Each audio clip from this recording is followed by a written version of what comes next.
నమస్తే. ఇది కథ కాదు జీవితం కార్యక్రమానికి స్వాగతం. నమస్తే, కూర్చోండి. అలాగే వాళ్ళ అమ్మా నాన్న కూడా వచ్చారు, పేరెంట్స్. రండి. నమస్తే. నమస్తే, కూర్చోండి. సో మీరే ఈ కార్యక్రమానికి కాంటాక్ట్ అయ్యారు.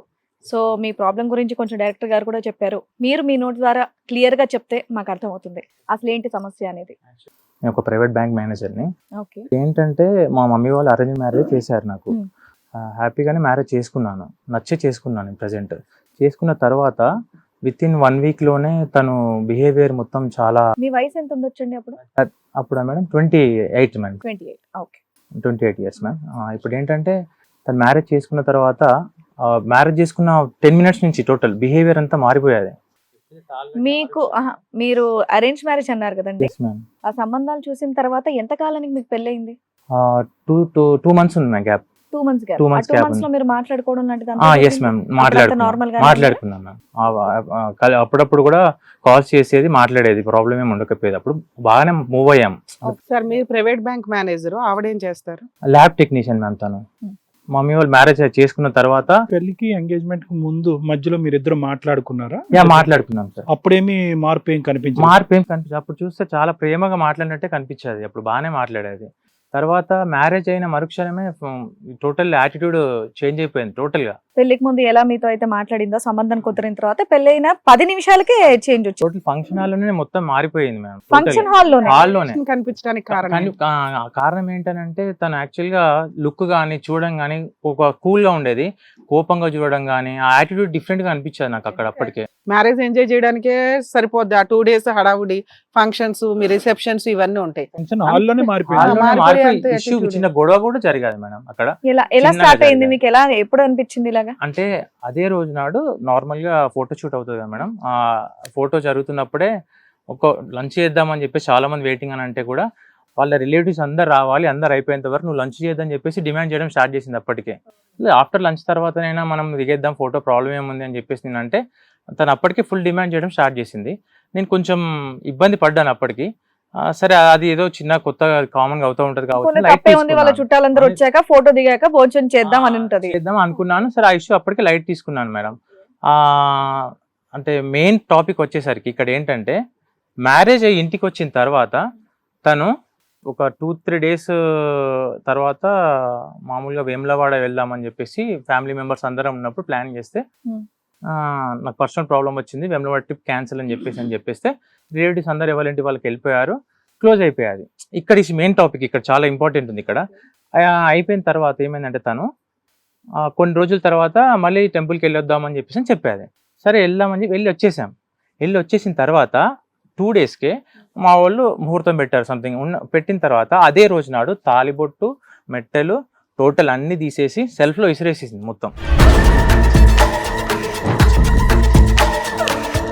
టోటల్గా. నాకు ఈ పెళ్లి ఇష్టం లేదు, నాకు అవసరం లేదు, మా అన్న ప్రెషర్తో నేను చేసుకున్నా, నాకు ఈ పెళ్లి అనేది ఎక్కువ ఇష్టం లేదు అని చెప్పేసి అని కోపంగా ఇసిరేసింది.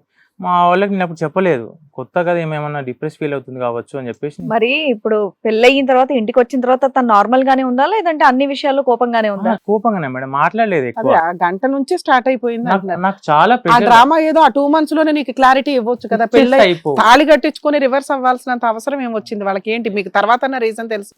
చాలా డెప్త్ తెలిసింది మేడం తర్వాత రీజన్. అట్లా అయితే రీజన్ తో చెప్పమని చెప్పేస్తాను. చెప్పండి సార్. అయితే గొడవలు స్టార్ట్ అవ్వడం, చిన్న స్టార్ట్ అవ్వడం అయిపోయింది. చాలా అంటే చాలా గొడవ. ఒక రోజు నాడు మెయిన్ టాపిక్ వస్తే నైట్ 11:40కి ఒక మెసేజ్ వచ్చేది వాట్సాప్ లో. 1 month లోపే వచ్చినప్పుడు బ్యాడ్ మెసేజ్, అది చాలా వల్గర్గా వచ్చేది.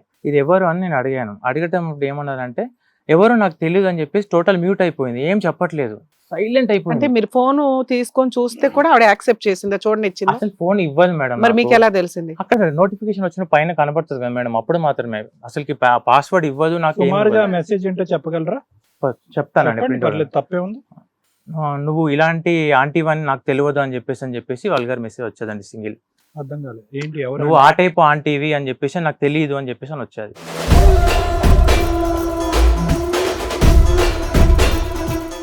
ఈవిడ ఆల్రెడీ ఏదైనా బిజినెస్ చేసే టైప్ అన్నట్టు. ఎగ్జాక్ట్లీ, నేను ఆ డైలాగ్ అనట్లేదు, కామన్ గా ఎగ్జాక్ట్లీ ప్రూఫ్ ఉంది నా దగ్గర, అది ప్రింట్. అట్లాంటప్పుడు నేను నీతో కంటిన్యూ అయ్యి ఆవిడ బిజినెస్ ఆవిడ చూసుకుంటది కదా సీక్రెట్ గా, దొరికినప్పుడు సంగతి. యాటిట్యూడ్ చూపించాల్సిన అవసరం ఏముంది అంత తప్పు పెట్టుకొని? అది ఆ మెసేజ్ స్క్రీన్ మీద అది అంటే డిస్ప్లే అయిందా? పైన కింద మెసేజ్ ఏం లేవా? అంటే లాక్ ఉందా? నోటిఫికేషన్ వచ్చినప్పుడు పైన మనకి మెసేజ్ కనిపించేస్తుంది. అంతేనా? కనిపించిన తర్వాత నేను లాక్కున్నాను. ఇప్పటికి ఆ ఫోన్ తీసుకొచ్చాను, అది లాక్కున్న ఫోన్ పగిలిపోయింది, సగము ఆన్ అవుతుంది. అదేంటంటే బెండ్ అయిపోయింది మొత్తము. దాంట్లో పైన మెసేజ్ ఉంది. చూసిన తర్వాత నేను కోపం వచ్చి ఇసిరేసా. ఏంటని చెప్పట్లే. ఆ అమ్మాయి ఫోన్ ఇసిరేశారు మీరు. ఇసిరేసాను నేను. ఏంటంటే చెప్పట్లేదు. ఎవరు అంటే తెలియదు అని అంటుంది. సో దానికి నేను అసలు ఏం ఆన్సర్ చేయాలని అర్థం కాకపోయింది. అసలు టోటల్లీ ప్రాబ్లమేటిక్ అయిపోయింది. అయితే టాపిక్ కట్ చేసిందంటే చిన్న డిస్కషన్ జరిగింది ఆ రోజు నా నైట్. తను ఎవరో తెలియదు అని చెప్పేసరికి మా ఇంట్లో వాళ్ళకి మార్నింగ్ ఏంటి ఇష్యూ ఏంటని చెప్పా. మధ్యలో ఉన్న వాళ్ళకి సరే, చెప్పా. ఈ 5 days 1 week లో మీకు ఫస్ట్ నైట్ అరేంజ్ చేయడం కానీ లేదు మేడం. జరగలేదు? అంటే అరేంజ్ చేస్తే చెప్పాను కదా మేడం, మొత్తం అంతా చేసి కోపం గొడవ చేసింది ఆ గ్యాప్ లో. అప్పుడు చాలా ఇబ్బంది పెట్టేసింది. చాలా అంటే చాలా ప్రాబ్లం కావచ్చు, తనకి ఏమన్నా లైట్ తీసుకున్నా. ఇప్పుడు ఏంటంటే సీన్ కట్ చేస్తే తెలివారు అనేది ఎవరైతే ఉన్నారో తను 3 years నుంచి తనతో పరిచయం ఉన్నారు. తనతో 3 సంవత్సరాల నుంచి. ఎలా తెలిసింది మీకు? ఎలా తెలిసింది అని అంటే తను నాకు ఎవరో తెలియదు అని చెప్పేసింది కదా. నేను ఆ నెంబర్తో నార్మల్గా తెలుసుకున్నాను. ఎంక్వైరీ లోకల్లో ఎంక్వైరీ తెలుసుకుంటే నెంబర్ ఏంటి ఎలా వచ్చింది మీకు? సార్ ఫోన్ లోనే ఉంది కదా సార్. యాక్చువల్గా ఫోన్ తీసేసుకున్నారు, తీసేసుకున్నాను. విసిరేసుకున్నారు, ఇరిగింది. కానీ సార్ డ్యామేజ్ అయింది, బట్ ఓపెన్ అయినా దాంట్లో నుంచి నెంబర్ తీసేసుకున్నాను నేను ఏ ఆల్రెడీ. నెంబర్ నుంచి అయితే ఈ వాట్సాప్ మెసేజ్ వచ్చిందో ఆ నెంబర్ మీరు సేవ్ చేసుకున్నాను. అతను కాంటాక్ట్ అయ్యారు. కాంటాక్ట్ అయ్యాను. చేస్తే అదే నైటే కాల్ చేశాను సార్. అదే రోజు నైటే చేశాను 12 o'clock. సేమ్ రిజెక్ట్ చేస్తున్నాడు. ఎవ్రీ టైం రిజెక్ట్ చేస్తున్నాడు. నా నెంబర్ నుంచి కూడా చేశాను, రిజెక్ట్ చేస్తున్నాడు. అలానే రిజెక్ట్ చేస్తున్నాడు. ఇది సంథింగ్ ఏదో ప్రాబ్లమేటిక్ ఏదో ఇష్యూ ఉంది అని చెప్పేసి నాకు అప్పుడే డౌట్ వచ్చేది. కానీ ఫుల్ ఫ్లెడ్జ్ ఆ యాంగిల్లో లేను నేను. సార్, ఇప్పుడు మీరు చెప్తున్న 2 వేరియేషన్ డిఫరెంట్ గా ఉంది.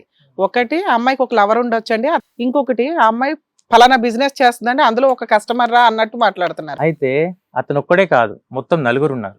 అసలు ఫ్లాష్ ఏంటంటే ఆ 4 సంబంధించింది కూడా మొత్తం ఉంది. నీ కోర్టు కేసులో కూడా వాళ్ళని వేయటం జరిగింది, ఒక 2 ఎవిడెన్స్ ఉంటే. Okay. ఆమె ఏంటంటే నాకు మ్యారేజ్ ముందు చెప్తా, మ్యారేజ్ రేపు అనగా నైట్ అతనితో నైట్ కాల్స్ చేసేది. ఆల్రెడీ నైట్ 11 o'clock వరకు కూడా కాల్స్, వాట్సాప్ కాల్ చేసిన డాటా నా దగ్గర ఉంది. తను అప్పటికి కూడా తనతో కాంటాక్ట్స్ లో ఉంది. తనతో వెళ్ళిపోయినా నాకు ప్రాబ్లం ఉండకపో. ఆ మ్యారేజ్ చేసుకుని నన్ను నా పేరెంట్స్ ని చాలా సఫర్ చేస్తుంది మేడం. సీన్ కట్ చేస్తే నాట్ ఓన్లీ 1 member, 3 members ఉన్నారు. ఆ 3 members కూడా అందరికి నా లవర్ అంటున్నారు ఎవరికి కాల్ చేసినా కూడా. అమ్మాయి బాయ్ ఫ్రెండ్స్ ని మెయింటైన్ చేస్తుంది, బిజినెస్ చేయదు. మీరు ఈ 2 వేరియేషన్. అమ్మాయి క్యారెక్టర్ బాయ్ ఫ్రెండ్స్ ని మెయింటైన్ చేసుకుంటూ వాళ్ళని చీట్ చేసుకుంటూ వెళ్తుంది. ఇందులో మీరు ఒక సంబంధం దొరికింది, మిమ్మల్ని చీట్ చేసింది. ఇదేనా ఓవరాల్ గా? అయితే ఓవరాల్ గా ఇదే మేడం. బిజినెస్ వేరు, ఇది వేరు. అంటే బిజినెస్ కూడా ఉంది మేడం. RT అనే పదం వచ్చిందని అబ్బాయి అనుమానం. అట్లా మరి బిజినెస్ ఉంది అంటాను. మీ దగ్గర ఎవిడెన్స్? బిజినెస్ ఉంది అనడానికి సంబంధించి ఆమె వర్క్ చేసే ఏరియాకి వెళ్ళాను నేను ఆల్రెడీ. అతను రావాలంటే ఆయన ప్రజెంట్ కొన్ని ఎవిడెన్స్ రాలేదు. ఆయన ఏం చెప్పాడంటే వీక్లీ 4-5 members బైక్. మీవి కోర్టులో కేసులు ఉన్నాయి. మీరు మాట్లాడేటప్పుడు బాగా ఆలోచించుకొని మాట్లాడండి. ఒక ఎలిగేషన్ వేసేటప్పుడు కానీ ఒక మాట మాట్లాడేటప్పుడు. ఓకేనా? ఇప్పుడు చెప్పండి. యాక్చువల్గా ఎంక్వైరీ చేశాను మేడం. అంటే ఇది ఎప్పుడంటే నాకు ఇదంతా తెలిసి గతం ఇదన్నీ తెలిసిన తర్వాత నేను మొబైల్ ఫోన్ ఎప్పుడైతే తన ఇంట్లోకి వెళ్ళే ముందు ఎక్కువ రోజులు కలిసి లేం మేడం. ఇంట్లోకి వెళ్ళే ముందు ఆ మొబైల్ ఫోన్ నేను తీసుకున్నాను, మొత్తానికి నా దగ్గరే పెట్టుకున్నాను. దాంట్లో ఉన్న ఎవిడెన్స్ ప్రకారం నేను ఎవరెవరు ఏంటని ఎంక్వైరీ చేసుకుంటే అమ్మాయి పేరు ఉంటుంది పైన, కానీ అబ్బాయి అతను. అసలు ఓవరాల్ గా మీకు ఫస్ట్ నైట్ జరిగిందా? జరిగేదండి ఒకటే. ఎంత కాలానికి? విత్ ఇన్ 1 month లోనే అయ్యాది. ఓకే. అసలు ఎంత కాలం కలిసి ఉన్నారు మీ ఇద్దరు? 2 months కలిసి ఉన్నాం మేడం. 2 months లో 1 month అసలు ఏం జరగలేదు. 1 month తర్వాత ఆ 1 month లో ఎంత కాలం, ఎన్నిసార్లు? 1 time madam. 1 time. First night అనేది ఒకేసారి జరిగింది? ఒకటేసారి జరిగింది. 1 time జరిగింది. దట్టు ఏంటంటే ఈమె స్టమక్ పెయిన్ సంథింగ్ నొప్పి వస్తుందని చెప్పేసి హాస్పిటల్ తీసుకెళ్తే ఇన్ఫెక్షన్ ఉందని చెప్పేసి డాక్టర్ గారు చెప్పి ఆపేశారు. కానీ ఆ టైంలోకే తను స్కానింగ్ రిపోర్ట్ లో 6 weeks ప్రెగ్నెంట్. మాకు ఫస్ట్ నైట్ 15 రోజులు అవ్వలేదు, 6 వారాలు ప్రెగ్నెంట్ ఉంది.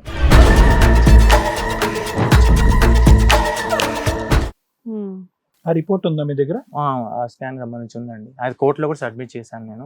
మీ డేట్ ఆఫ్ మ్యారేజ్ ఎప్పుడు చెప్పండి? 27th November 2027. 2020. ఓకే. స్కాన్ ఎప్పుడు జరిగింది? Scan January sir, January 2nd week or 1st week లో జరిగేది. సో మీకంటే నిజం తెలుసు కదా. ఇప్పుడు ఆ అమ్మాయి ఒక ఎలిగేషన్ ఏం చెప్తుందంటే మాకు మ్యారేజ్ 1.5 month అయింది, 2 months అయిందో 3 months అయిందో ఏదో చెప్పి 6 weeks ఉండడంలో తప్పు లేదు కదా అన్నట్టే వాళ్ళు మాట్లాడతారు. కానీ నిజం ఏంటి అనేది మీకు తెలుసు, ఆ అమ్మాయికి తెలుసు. ఇది ఫస్ట్ నైట్ ఎప్పుడు జరిగింది అనేది మీరు కౌంట్ చేసుకుంటారు. కాబట్టి 10 days లో 6 వీక్స్ ప్రెగ్నెన్సీ రాదు అనేది మీ ఉద్దేశం అంతే. ఓకే, పర్లేదు. Yes ma'am. అండ్ ఇంకొకటి ఏంటంటే ఎవరితో అయితే సంబంధం ఉందో వాళ్ళతో కాల్ మాట్లాడాను నేను ఒకసారి. ఓకే. చేస్తే యాజ్ ఏ లవర్స్ కి ఏం చేసుకుంటాం మనం చేసుకుంటాం, పెళ్ళైన తర్వాత నుంచి తన దగ్గరికి నేను రాలేదు అని చెప్పేసి ఒక మ్యాటర్ చెప్పేశాడు. సో ఆ మిడ్ నైట్ మెసేజ్ వచ్చినటువంటి వ్యక్తితో మీరు ఇప్పుడు వచ్చి మాట్లాడలేదు? ఒక్కసారి మాట్లాడాను. మాట్లాడారు. మాట్లాడితే తన నాకు పరిచయం లేదని చెప్పాడు. కానీ మళ్ళీ వీళ్ళ సార్, దగ్గర ఇప్పుడు మీరు చెప్పిన నేమ్స్ అన్ని కోర్టులో వేసారా? Papers madam with total expert అయ్యారు, ఇద్దరు ఎక్స్పర్ట్ అయ్యారు నా కోర్టులో, ఓకే, చూస్తాను. క్లియర్ గా ఉన్నాయి. అండ్ ఇంకొక విషయం ఏంటంటే ఇదంతా వ్యవహారం అయితే టైం వేస్ట్ అవుతుంది, కానీ కోర్టులో నేను ఆల్రెడీ విత్ ఇన్ 6 months లోపే వేసేసాను డివోర్స్.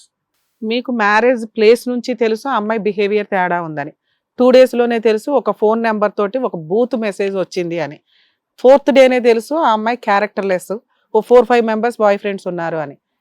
అయినా 1 month తర్వాత మీరు ఫిజికల్ గా కమిట్ అవ్వడానికి ఇవంతా ఎందుకు కంటిన్యూ చేశారు? ఫిజికల్ గా అయిన తర్వాతనే తెలిసింది. తర్వాత ఎందుకనంటే ఇవన్నీ ఎప్పుడు తెలిసాయంటే ఆ మొబైల్లో మొత్తం లాక్ చేసి వెళ్ళిపోయిన తర్వాత 3 months తర్వాత నేను మొబైల్ చెక్ చేసి మొత్తం అసలు ఏంటి మొత్తం క్లోజ్ చేసేది.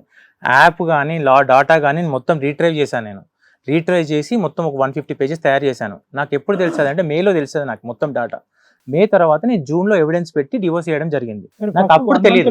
1 month లోనే మీకు డౌట్ వచ్చింది కదండి మీకు, అంటే ఫోన్ ఎప్పుడైతే కనుక ఇసిరేసారో చూడగానే అప్పటి నుంచి మీ ఇద్దరి మధ్యన కొద్ది డిస్టెన్స్ అయితే పెరిగింది కదా, అమ్మాయి మీద ఒక క్వశ్చన్ మార్క్ అయితే వచ్చిందిగా. అవును సార్, ఆ లోపే మేము ఫస్ట్ కాదండి, 2 రోజులకి ఇమీడియట్ గా ఇలా ఇబ్బంది అయింది, మెసేజ్లు వచ్చిందని మీరు ఫస్ట్ చెప్పారు. దాని తర్వాత మీకు ఫస్ట్ నైట్ కుదిరినప్పుడు మీరు ఒకే రూమ్ లో ఉండేవాళ్ళ? ఒకే రూమ్ లో ఉన్నాం మేడం, ఒకే రూమ్ లో ఉన్నాం. ఇంట్లో మిగతా పనులు అవన్నీ బాగానే చేసేది, అత్తమామలతో ఉండడం కానీ వంట చేయడం కానీ? ఒక బౌల్ క్లీన్ చేయదు, ఒక వాటర్ ఇవ్వదు, నాకు కనీసం ఏది ఇవ్వదు. ఆఫీస్ కి ఎప్పుడు వెళ్ళి ఎప్పుడు వస్తుంది? ఎన్నింటికి వెళ్ళి ఎన్నింటికి వస్తుంది? నేను యాక్చువల్గా మేడం అతనా మేడం 9కి వెళ్ళి 6 వరకు వస్తుంది. శాలరీ మీకు ఇచ్చేదా తనే ఉంచుకునేదా? యాక్చువల్గా నేను 1 month అవన్నీ జాబ్ బంద్ చేయించాను మేడం, వద్దని చెప్పి. ఇవన్నీ గొడవలు నడుస్తున్నాయని అప్పటికి ఒక మెసేజ్ వచ్చినప్పుడు బంద్ చేయించాను. ఇప్పుడు నాకు ఏంటంటే మెయిన్ మిస్టేక్ ఏంటంటే నాకు ఫస్ట్ తెలియలేదు. మీకు ఇవి ఏవైతే అన్ని ఇంతమంది ఉన్నారన్న విషయము నాకు ఫుల్ ఫ్లెడ్జ్ గా మే మంత్ లో తెలిసేది. ఫుల్ డాటా అసలు ఎవరు ఏంటి ఎవిడెన్స్ తోటి తెలుసు. తర్వాత అమ్మాయిని అడిగితే అమ్మాయి ఏం చెప్తుంది? అమ్మాయి అడిగితే నాకు అన్నయ్య వరుస అవుతాడు అని చెప్పాది. దట్టు చుట్టూ 100 మంది పెద్ద మనుషుల ముందట. పెద్ద మనుషులు పంచాయతీ పెట్టారు మీరు? పెట్టాం, పోలీస్ స్టేషన్ లో నేను కేసు వేసాను. ఇట్లా జరిగిందండి, ఇట్లా వల్గారిటీ ఉందండి అని చెప్పేసాను. అంటే వాళ్ళు బయట మాట్లాడుకోండి అని చెప్పడం జరిగితే వాళ్ళ తరపు మా తరపు అని పోలీసు వాళ్ళు. అమ్మాయి ఒకళ్ళేమో బ్రదర్ అంటుంది, మిగతా ఇద్దరిని ఏమంటుంది? ఒకరు తెలియదు అంటుంది, ఒకరి మొత్తానికి ఓన్లీ విజిటింగ్ కార్డ్స్ నా ల్యాబ్ పెడదాం అనుకున్న కొత్తది. ఆ బూత్ మెసేజ్ కి సమాధానం ఏంటి? అతను ఏదో మిస్టేక్ లో పెట్టిండు, నాకు తెలియదు, అతన్ని అడుకోపో ఉంటుంది మేడం. అప్పుడు వాళ్ళ మీద కేసు ఫైల్ చేయాలి కదమ్మా, క్యారెక్టర్ అసాసినేషన్ జరుగుతుంది. అప్పుడు మీరు అడగాల్సిన క్వశ్చన్ ఏంటి? వీళ్ళెవరో నీకు తెలియదు అంటున్నావు కదా, నా దగ్గర కొన్ని ఎవిడెన్స్లు ఉన్నాయి, మరి వాళ్ళ ముగ్గురు మీద మనం కేసు పెడదామా? ఎందుకు నీ క్యారెక్టర్ని నీ ఇదిని ఇన్సల్ట్ చేస్తూ పెట్టారు కదా, దీని మీద మరి క్రిమినల్ కేసు ఏమైనా వేద్దామా అంటే ఏమంది? అయితే నేను ఆల్రెడీ క్రిమినల్ కేసు కూడా వేసాను మేడం. మీరు వేయడం కాదు సార్, అసలు యాక్చువల్ గా అమ్మాయి వేయాలి. అమ్మాయి ఏమంటుందంటే నువ్వే ఎలిగేషన్ చెప్తున్నావు కదా, ఇప్పటికి 2 days బ్యాక్ కూడా అంటుంది, నువ్వే ఎలిగేషన్ చేసావు కదా, నువ్వే వాళ్ళని తీసుకొచ్చుకుని ప్రూవ్ చేసుకో అని చెప్పేసి అని అంటుంది. సేమ్ ఇలా ఇప్పుడు మీరు మన దగ్గర నుంచి మన షో నుంచి కాల్ వెళ్ళదు మేడం, వెళ్ళిన రోజు నాకు మెసేజ్ వచ్చేది తన దగ్గర నుంచి. నీ ఏమంటుందంటే అసలు నీకు ఏం కావాలని చెప్పేసి చేస్తున్నావు ఇదంతా అని చెప్పేసి అని వచ్చేది. కానీ దానికి మీ కాల్ పోకముందు 5 days బ్యాక్ ఆ బూతులు చూస్తే ఘోరం, ఇక మా అసలు చెప్పరాని బూతులు మెసేజ్. పోలీస్ స్టేషన్ లో ఏమంది ఫైనల్ గా? పోలీస్ స్టేషన్ లో ఏమందంటే 2 days లో స్టేషన్ లో తీసుకొచ్చి పెడతా అని చెప్పారు. నెక్స్ట్ డే వెళ్ళేసి మహిళా పిఎస్ లో వెళ్ళేసి కేసు పెట్టేసారు. 498 వేసింది. ఏమేం కేసులు? 498, 506 ఇంక సెక్షన్స్ మొత్తం చీటింగ్ కేసు అని వేసేది మేడం. మొత్తం మా చెల్లి, మా అక్క, మా మమ్మీ, మా డాడీ మీద చీటింగ్ కేసు వేసిందా? ఏమని? నా మీద చీటింగ్ కేసు. ఏమని అంటే నేను అన్ని అబద్ధాలు ఫ్రాడ్స్ చేస్తున్నా అని చెప్పేసి అని, అన్ని లేనిపోని ఏదో చెప్పి చేస్తున్నా, డబ్బుల కోసం అది చేస్తున్నా అని చెప్పేసి చేసి చెప్పాలి అని చెప్పాది చాలా. అయితే మీకు ఇంకొక ట్విస్ట్ ఏంటంటే మేడం, తను వెంటనే కేసు ఇవ్వలేదు. నన్ను ఏదైతే అక్కడ కేసు వెళ్ళి ప్రతిసారి పిలవడం, ఎఫ్ఐఆర్ చేస్తాను బెదిరిస్తా వచ్చి నాకు పోలీసు వాళ్ళు తీసుకెళ్ళు అంటే, సార్ ఆ పిల్లోడు నాకు కాదు సార్, క్లియర్ కట్ గా చెప్తున్నాను సార్ నేను చెప్పేసి. నేను అంటే సార్ కొంచెం బాగా మాట్లాడిన తర్వాత డెలివరీ తర్వాత నీ సంగతి చెప్తా అని చెప్పేసి అన్నారు. ఏ డెలివరీ? ప్రెగ్నెన్సీ కదా, కంటిన్యూ చేసుకుంటుందా? చేసుకుంటుంది. బాబు పుట్టాడు ఇప్పుడు, ఆల్రెడీ 2 years అయిపోయింది కూడా. అదే 2020 వ్యవహారం కదా. 2 years అయిపోయింది. తను అసలుకి ఒప్పుకోవట్లేదు. అప్పటికి కూడా ఏంటంటే స్టేషన్ లో DNA టెస్ట్ చేయండి అని అన్నాను సార్తో. అది కోర్టులో చూసుకోవాలి కానీ నా దగ్గర నడవదు. సరే, కోర్టులో 4 years నుంచి నడుస్తున్నాయి కదా, మరి DNA టెస్ట్ కి పిటిషన్ వేసారా? వేసానండి, సపరేట్ వేసాను. మళ్ళీ వేసారా? ఏమైంది? అదేమైంది? యాక్చువల్గా ఆర్గ్యుమెంట్స్ అయిపోయాయి. మేడం కూడా నేను ఆర్డర్ ఓకే ఇస్తా అని చెప్పి అన్నారు. ఇస్తా అని అన్న బట్టి 1 year అవుతుంది madam.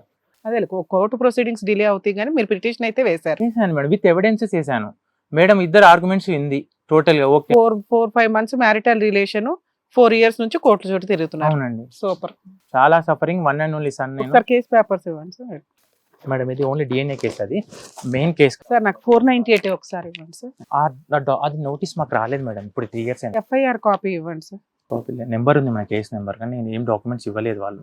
FIR copy scan 41 notice అప్పటికి మీరు ఈ కేసులు వేస్తున్నారు కదా, ఈ కేసులు వేసే టైంకి మీ అడ్వకేట్ FIR కంప్లైంట్ కాపీ అయితే తీసుకుంటారు. మీ మీద ఏ ఎలిగేషన్స్ ఉన్నాయి ఏంటనే జిరాక్స్లు అయితే తీసుకుంటాం కదా. మ్యామ్ యాక్చువల్గా మాకు 498 నోటీసెస్ ఇంతవరకు రాలేదు కోర్టు నుంచి. పోలీసులు మీకు 41 నోటీస్ ఇవ్వలేదా? 41 FIR చేశారా? బెయిల్ తీసుకున్నాం మేడం. తీసుకున్నారంటే ఒక కాపీ అసలు ఏమి రాసింది అని ఇవ్వలేదు మేడం. మీ అడ్వకేట్లు తీసుకుంటారు కదమ్మా, ఎందుకు తీసుకోలేదని అడుగుతున్నా. ఇప్పటిదాకా 20, 21, 22 మ్యాటర్స్ ఇప్పటిదాకా ఒక జిరాక్స్ కాపీ తీసుకోలేదా మీరు? అంటే ఫస్ట్ కేసు నెంబర్ ఉంది మేడం, ఒక ఫోటో ఉంది. నార్మల్ గా FIR నెంబర్ ఎంత మేడం అందులో ఫైండింగ్స్ గురించి అడుగుతున్నారు. దాంట్లో ఒక టాపిక్ ఉంది. ఇది మీ ఎలిగేషన్స్. 498 FIR కాపీ చూస్తే వాళ్ళ ఎలిగేషన్స్ ఏంటో మాకు అర్థం అవుతుంది. వాళ్ళ ఎలిగేషన్ నిజాలు ఏంటనేది నేను ఎస్టిమేట్ ఎలిగేషన్ లో ఒకటి ఉంది మేడం. నాకు ఒక చెప్పాలి. కానిస్టేబుల్ గారు చూపించారు. ఏమనందంటే మా అక్కయ్య అదనపు కట్నం కోసం టార్చర్ పెడుతుంది, 30 lakhs ఇస్తేనే తీసుకుపోతుంది అంటున్నారు. ఇవన్నీ అవన్నీ మీకు పిన్ పాయింట్ దొరకాలంటే మేము అది చూడాల్సింది. మీరు చెప్పేవి ఆవిడ రాసే 90% ఫాల్స్ లో ఎక్కడో ఒక చోట ఒక పిన్ పాయింట్ ఉంటుంది. మీ క్యారెక్టర్ ఏంటని మేము ఎస్టిమేట్ చేయడానికి మీరు ఆ కాపీలు తెచ్చుంటే మేము కొంచెం ఫెయిర్ గా మీకు ఫేవరబుల్ గా చెప్పడానిక ఏం జరిగిందని రియల్ గా మీరు ఏదైతే జడ్జిమెంట్ కోసం ఇక్కడికి వచ్చారో అది క్లియర్ గా మేము చెప్పగలుగుతాం. ఒక 1 side వర్షన్ కొన్ని సందర్భాల్లో 1 side వర్షన్ విని కనిపెడతాం. అప్పటికి మా వంతు ప్రయత్నంగా మేము కనిపెడతాం. డాక్యుమెంట్లు ఉన్నప్పుడు పర్ఫెక్ట్ గా చెప్పడానికి అవకాశం ఉంటుంది. ఇక్కడ 1 side వింటున్నాం. మీకు ఎంతవరకు పర్ఫెక్ట్ గా వస్తుంది అనేది మేము పూర్తిగా విన్నాకే చెప్పగలుగుతాం. మ్యామ్ నేను యాక్చువల్గా నేను 498 తో నేను మాట్లాడట్లేదు ఆ టాపిక్ లో. మీరు మాట్లాడొద్దు, మేము మాట్లాడాలి. 498 వేసేది కానీ కాదు తమ్ముడు. ఇప్పుడు సింపుల్ ఇక్కడ ఏంటంటే నీ సైడ్ మొత్తం అన్ని చెప్తున్నావు. ఆ అమ్మాయి ఏం చెప్తుంది అనేటటువంటి తెలుసుకోవటం గురించి అది ఒకటే కదా మనకు ఆధారం. ఆ అమ్మాయి సార్ డివోర్స్ సంబంధించింది కాకుండా ఆ అమ్మాయి ఏమంటుందనంటే వీళ్ళని హింస పెట్టారు అని చెప్పేసి అని మాట మాత్రమే అంటుంది. దాంట్లో హింస అంటే డబ్బులు అడుగుతున్నారు అని చెప్పేసి అంటుంది. హింస అంటే అదనపు కట్నం అనేది అది ఒకటే. కౌంటర్ కాపీ ఉందా? సమాధానం వేసింది ఉందండి. అదేందన్నా ఆ పక్కన ఏంటది? ఇది డాక్టర్ సంబంధించింది సార్. 6 weeks ప్రెగ్నెంట్ అని చెప్పి ఉండడానికి సంబంధించి ఏ హాస్పిటల్ ఏ రోజుకి వెళ్ళేది ఇక్కడ సంబంధించి ఉందండి. ఇప్పుడు ఎక్కడ ఉంటున్నారు ఆవిడ? మీ మిస్సెస్ వాళ్ళ ఇంట్లోనే ఉంటుంది. ఎప్పటి నుంచి ఉంటుంది ఆవిడ? ఆల్మోస్ట్ 3.5 years అవుతుంది. 2.5 years నుంచి అక్కడే ఉంటుంది. అంటే 2 months తర్వాత నుంచి ఆవిడ ఇంట్లోంచి వెళ్ళిపోయింది. అప్పటి నుంచి మీకు కాంటాక్ట్ లో లేదు లేదు. అంటే కేసుల ద్వారా, అదే కేసుల ద్వారానే మీరు మాట్లాడుకుంటారు. ఇంటికి రావడం పోవడం, నేను ఎలా వెళ్ళను ఇటు రారు. అసలు ఆవిడకి ఏంటి మీతో కలిసి ఉండడమే ఇష్టమా లేదంటే డబ్బులు ఏమైనా వసూలు కార్యక్రమం? ఏమందంటే 30 lakhs ఇస్తే డివోర్స్ ఇస్తా అంటుంది. 30 lakhs ఇస్తే డివోర్స్ ఇస్తా అని చెప్పేసి మధ్యలో మ్యారేజ్ మీడియేటర్ తో అంటే అలా ఎలా ఇస్తాం, మేము తప్పు చేయలేదు కదా అని చెప్పేసి అని అంటుంది. వాళ్ళ పేరెంట్స్ వాళ్ళతో మాట్లాడితే ఏమంటున్నారు? వాళ్ళ పేరెంట్స్ వాళ్ళు మాట్లాడితే ఏమంటున్నారంటే చూసి చూడనట్టు చూడమని వెళ్ళిపోమని చెప్పాలి, ప్రాబ్లం ఏముంది దీంట్లో అని చెప్పేసి. చూసి చూడనట్టు ఇలా మొత్తం చెప్పారా? ఇలా ఇలా జరిగింది, ఇలా మెసేజ్లు వచ్చాయి మ్యామ్. వాళ్ళు కూడా పంచాయతీ జరిగినప్పుడు ఉన్నారు. ఈ అమ్మాయికి ఫిట్స్ ఉన్నాయా? అది తర్వాత తెలిసాదండి రిపోర్ట్స్లలో హెల్త్ ప్రాబ్లమ్స్ ఉన్నాయని చెప్పేసి. ఇవన్నీ తర్వాత నేను గ్యాదర్ చేయడం జరిగింది. అండ్ ఇంకొక టాపిక్ ఏంటంటే ఈ మధ్యలోనే అంతా పిచ్చి పిచ్చి చేస్తుందని చెప్పేసి అని చెప్తే సైకాట్రిస్ట్ దగ్గర రాయడం జరిగింది ఆమెను. ఆమెకు ఏదో ప్రాబ్లం ఉంది, మెడిసిన్ రాయండి అని చెప్పేసి కౌన్సిలింగ్ ఇచ్చేసి వాళ్ళ ఇంట్లోనే ఉంచేస్తారు. నేను తీసుకొచ్చుకోలేదు, మళ్ళీ ప్రాబ్లం ఉందని చెప్పలేదు నాకు. ఇప్పుడు ఆవిడ స్టిల్ వర్కింగ్ లేకపోతే హౌస్ వైఫ్? తెలియదు మేడం. నేను యాక్చువల్గా సైడ్ ఎవరికి వెళ్ళను, కాల్ కూడా చేయను నేను టోటల్గా. నా గురించే నా ఆఫీస్లోనే నా ఫ్రెండ్స్కి, నా రిలేటివ్స్కి అందరికీ కాల్ చేసి నా పరువు మొత్తం తీసేస్తుంది. ఈ అబ్బాయి తనకే పుట్టాడు కావాలని చేస్తుంది స్ప్రెడ్ చేస్తుంది.